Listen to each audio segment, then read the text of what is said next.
Olá, hoje é dia de falarmos em fé e na simbologia deste 25 de dezembro para os cristãos. E o meu convidado é uma pessoa de fé, simples e muito altruísta. Natural de Santa Rosa, crescido em Novo Hamburgo, o filho do seu João e da dona Helena é bacharel em teologia e licenciado em sociologia. O marido da Andréia, desde os 15 anos, faz um trabalho teológico belíssimo com crianças, jovens e adultos. O pai da Milena já realizou trabalhos em diversos países, como Paraguai, Bolívia, Argentina e alguns locais no continente africano, onde acumulou muita experiência durante os 4 anos que morou em Guiné-Bissau. Hoje teremos uma conversa de peso com Eliel Goulart Marques. Pastor Eliel, seja muito bem-vindo para essa conversa de peso. Obrigado, Rodrigo. Eu me sinto muito honrado em poder estar aqui contigo e participando deste programa, que de fato é um programa muito especial. Tenho acompanhado e fico muito honrado pelo convite. Para falar de uma coisa que te é tão querida, né? Que é para todos nós, é a essência de tudo que a gente vive, né? Estamos gravando no início do mês de dezembro, mas o programa vai ao ar nesse 25 de dezembro, né? O dia que, simbolicamente, é o aniversário de Jesus Cristo. Comemoração de Jesus, do nascimento de Jesus, e que para nós cristãos é uma data muito importante, não só pelo nascimento, mas também focando na morte e ressurreição de Cristo, que é realmente algo assim especial para todos, independentemente da sua cultura de fé ou religião, e exceto alguns lugares que não comungam em outros continentes, mas normalmente no Ocidente, que cristãos ao redor do mundo comungam nessa mesma fé e partilham dessa importância do nascimento de Cristo, da morte de Cristo. Então é muito legal estar falando desse tema, focando também hoje nessa data tão especial aí, o programa indo ao ar é legal. A data mais importante do calendário cristão não é o nascimento, né? Na verdade, o nascimento de Cristo, ele é tão importante quanto a morte, só que a morte para nós, ela se reveste de uma importância maior, porque foi na morte de Cristo que nós recebemos a absolvição dos nossos pecados e a porta que se abriu. Jesus, na cruz do Calvário, quando ele está pendurado na cruz do Calvário, a sexta palavra de Cristo na cruz do Calvário foi: Pai, está consumado.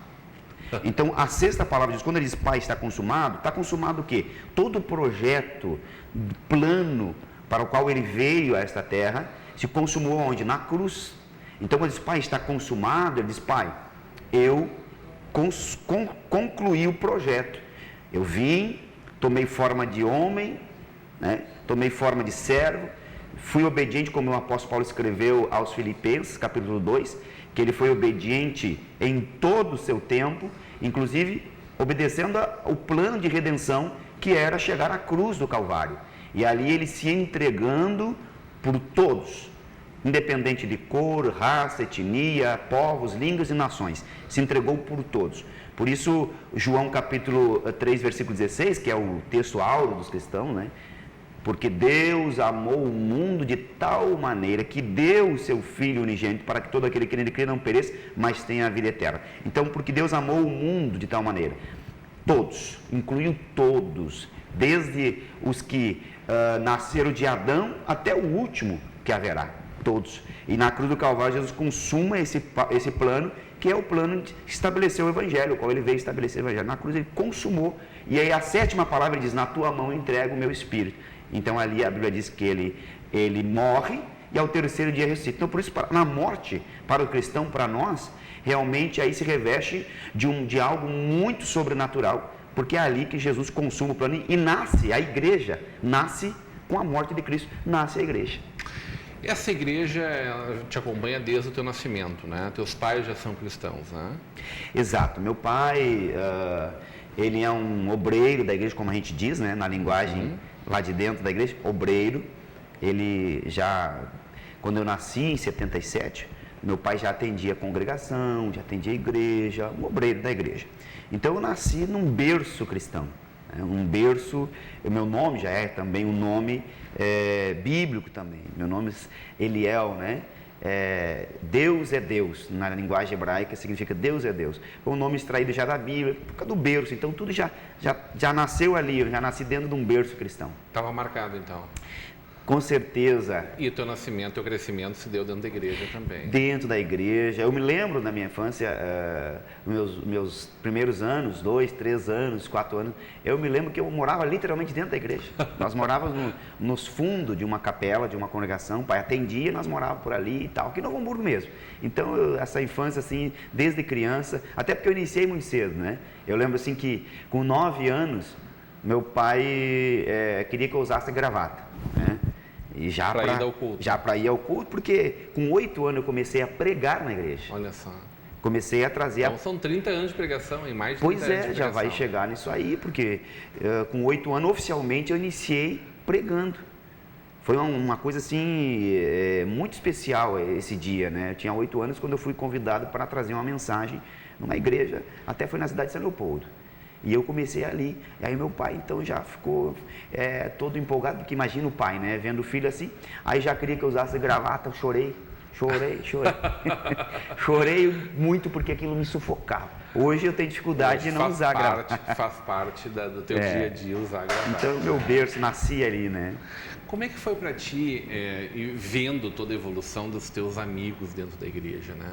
Porque é muito comum, me parece, as pessoas que lá pelas tantas se questionam, se desgarram um pouco do convívio da igreja. Isso não aconteceu na tua vida. Não, graças a Deus. Mas sim. Tu viu isso, irmãos de sangue, não de sangue, que foram, que depois fatalmente voltaram, né? Com que certeza. Fenômeno é esse, Leão? Olha, Rodrigo, assim, não é mérito meu, né? Porque é a graça, né? O Senhor uma vez falou para o apóstolo São Paulo, a minha graça te basta. Então a graça é o favor não merecido, traduzindo literalmente. Então, na verdade, eu nasci na igreja, criei dentro da igreja e comecei cedo nas lides ministeriais, os trabalhos da igreja. Nunca saí, nunca desviei o foco, nunca perdi a fé e nunca larguei a fé. Desviado aquele que participou e que depois... Na verdade, teologicamente, eu não usaria o termo desviado, porque na teologia, quando a gente foca o termo desviado, seria o apóstata. Aquele que se desvia, o apóstata é aquele que desvia e não volta mais, ele dá as costas e não volta mais. Seria o filho pródigo. Aquele que para, seria o filho pródigo. Ele sai da casa do pai, vai para o mundo, viver outras coisas, mas ele tem um pai, tem uma casa e constantemente ele lembra dessa casa, lembra do pai, lembra da família.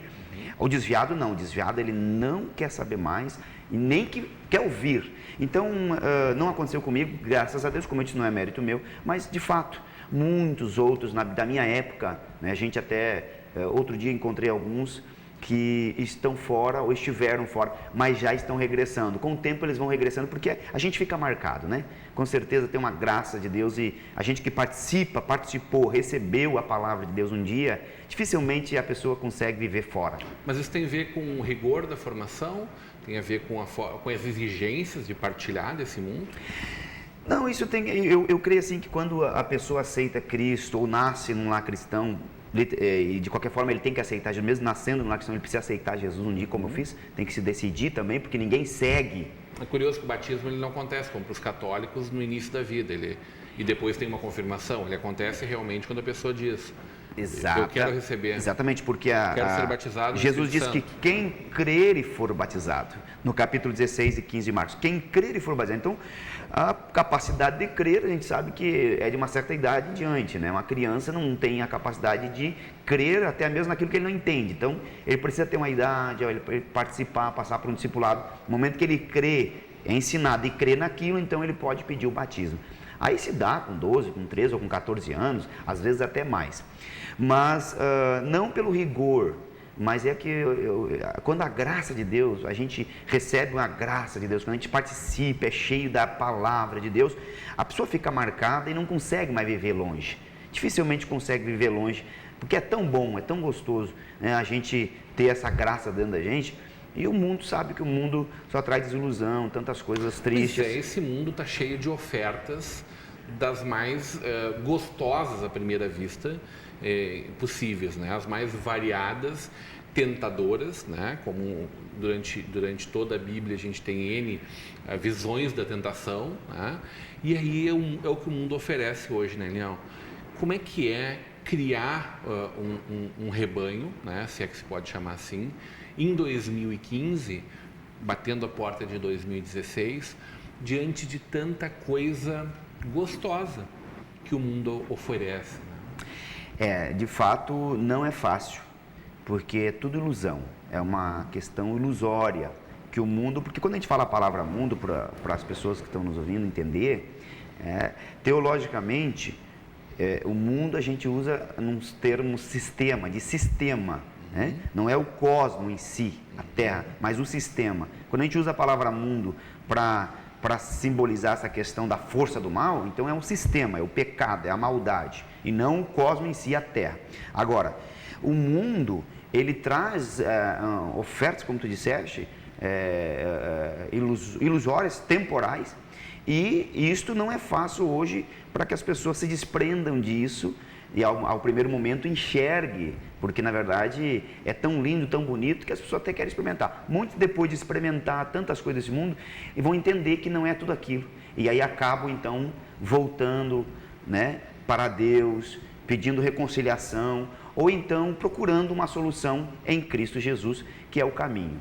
Perfeito. Desde os 15 anos, tu atua ativamente dentro da igreja, né? Aos 8 anos ali já pregando, mas aos 15 anos iniciou um trabalho com jovens. Aos 20 anos já foi convidado para fazer parte desse projeto, que foi uma viagem para fora do Brasil, uma missão, né? Exato. O que tu encontrou quando tu chegou lá? Então, Rodrigo, eu desde cedo comecei a trabalhar com igrejas, com trabalhos pastoreio, mesmo sendo tenra idade, aqui no Brasil. Depois, com 20 anos, eu já tinha uma experiência aqui e eu fui chamado por Deus, uma visão. E aí depois se encaixou tudo, né? Porque para fazer uma viagem dessa, até na época, isso lá em 97, há mais de 16 anos, 17 anos por aí, isso, falar em África naquele momento era muito complicado. E eu tinha 20 anos, era solteiro na época. Internet ainda engatinhando, né? Internet e tantas outras coisas. E aí, para mim, fazer essa viagem... Mas não tinha telefone, né? A maior parte dos lares na Novo Hamburgo não tinha telefone. Não, celular não ainda era aqueles, os primeiros, aqueles, né? Tijolão, como se chamava, né? E poucos tinham, né? Que era caríssimo. Caríssimo. Então, comunicação, tudo era muito difícil. Mas eu fui para um chamado de Deus, fui com um pastor, né, que me levou, fui com ele, não fui sozinho. E chegamos em Guiné-Bissau em 97, no mês de julho de 97. Foi algo muito impactante para mim, a primeira vez chegar num continente africano, especialmente em Guiné, porque Guiné é um dos países mais pobres do continente, está entre os 10 mais pobres. Então, foi choque cultural, choque linguístico, né? Porque lá fala-se, além da língua oficial, mais 28 dialetos, então vários tipos de choque. O choque de mudança de mudança de país, porque outro mundo, na verdade, vai ser um outro mundo. Então, para mim, foi tudo muito impactante. Mas a gente conseguiu assim se adaptar, porque foi um chamado de Deus, algo divino, né? Não foi uma coisa assim...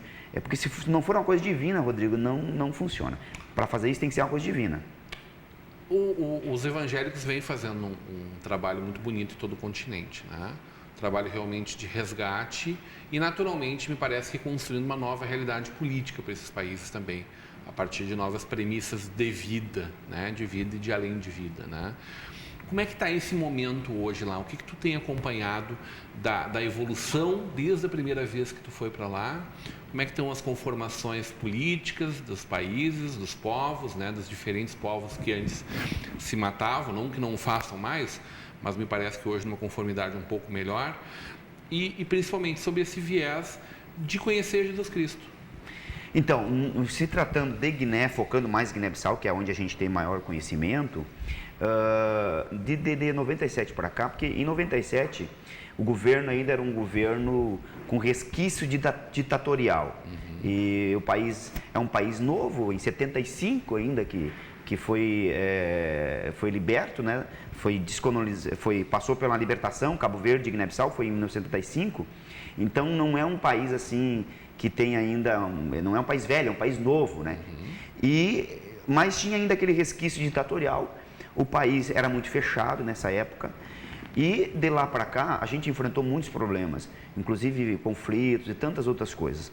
As mudanças não foram tão significativas na política. Mudou alguma coisa, mas, por exemplo, só este ano, 2016, o governo já passou por 3 mudanças, né? Já mudou 3 vezes o governo, né? Só neste ano. Isso que está bem melhor a situação. Então, na questão política, o país não evoluiu muita coisa, de fato. Agora, o que desenvolveu, o que evoluiu foi o trabalho que as missões fazem lá, missões de fora, né? Missões evangélicas e outras missões. Isso sim evoluiu porque a abertura, se deu abertura maior. Hoje vocês têm menos resistência. Hoje temos menos resistências e também as condições hoje nossas são melhores. Hoje a gente tem um meio de comunicação melhor. Então hoje facilitou. A igreja se desenvolveu. Hoje é outra realidade. No começo nosso lá, nós começamos com, por exemplo, em Guiné-Bissau, com o pastor Cláudio Silva, com o 97, chegamos lá e encontramos 9 pessoas, que era o que ele tinha batizado em 89, quando foi expulso do país, porque na época não se aceitava. E hoje a igreja lá, ele já batizou mais de 7 mil. Então hoje tem uma rádio, hoje a igreja tem uma estrutura. Então, e também não só a igreja nossa Assembleia de Deus, mas o cristianismo em si, no geral, pulou de 5,2% para quase 15% os cristãos em Guiné-Bissau. Então isso nós consideramos uma grande evolução. Quero saber como é que o pastor Eliel enxerga essa problemática do fundamentalismo religioso e de tantas ações de violência que a gente viu ao longo desse ano, mas isso logo depois do nosso intervalo. Hoje numa conversa de peso com o pastor Eliel Marques.